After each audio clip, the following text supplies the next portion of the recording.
Okay mga bro, bali meron lang akong i-share sa inyo mga bro kung paano remedyohan itong ganitong problema ng adapter ng laptop. Ayan o. Ayan, nalalagot na siya. Ayan, so bago natin re-remedyohan mga bro bago natin siya puputulin, lagyan natin ng marka, baka mamaya mapagbaliktad natin magka problema. Okay, so lagyan natin ng marka.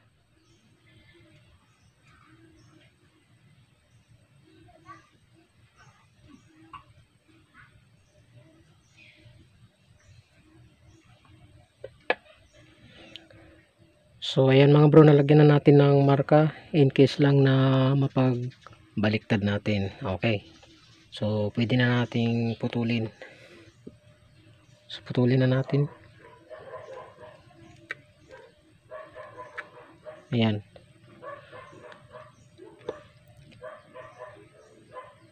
Tapos kunin natin to, putulan natin dito. Yan natin dudugsong yung nilagot natin kanina.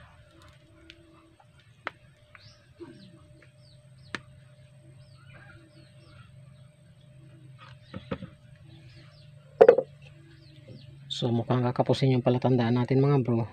Yan, lagyan natin dito. Okay, tuloy natin.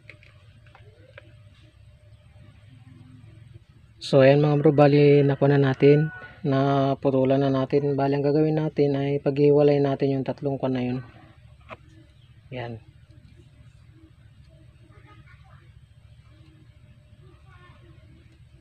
Ganyan. Iwasan lang natin silang magdikit.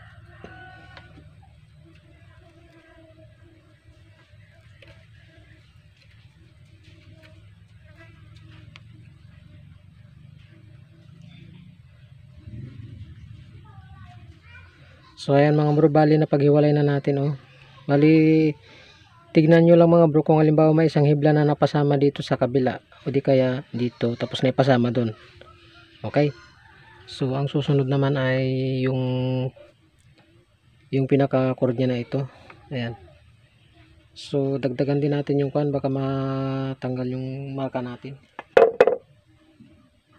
Dagdagan natin. Ayan, ganyan. So ganyan, gagawin natin ay bibiyakin natin na ganyan. Ayan, tapos pag-iwa-hiwalayan din natin to. Okay, bali napaghiwalay na natin mga bro. Ang gagawin naman natin ay babalatan natin to. Okay, balatan natin. Okay, bali nabalatan na natin mga bro. Ang gagawin naman natin ay i-splice na natin siya. Ganyan, dudugtong na natin tapos hihinangan natin. Okay. Okay, bali na-splice na natin mga bro. Ang mangyayari ay hihinangan naman natin ngayon. Okay, hinangan natin.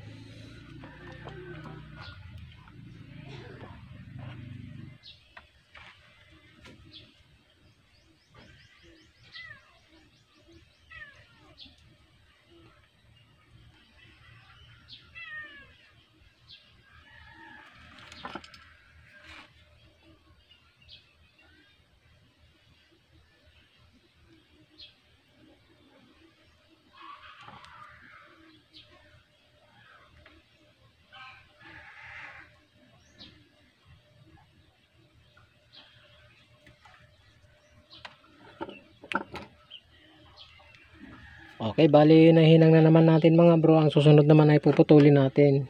Yan.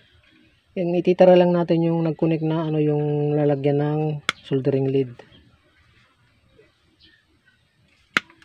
Yan. Okay, ganyan.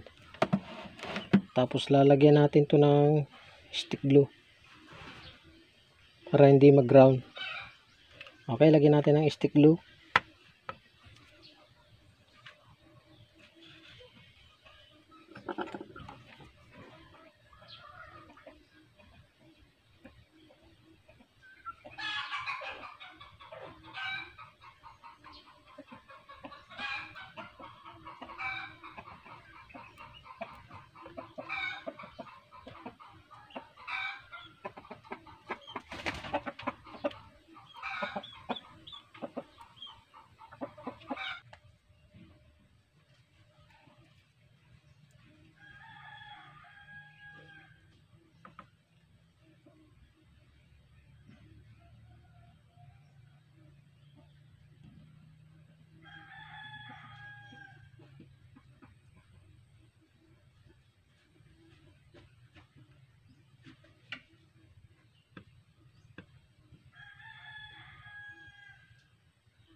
Okay mga bro, bali natapos na natin na dinikitan ng stick glue.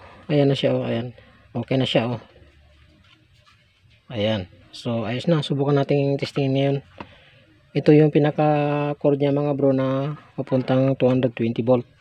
Okay, susubukan natin isaksak ngayon sa ating outlet.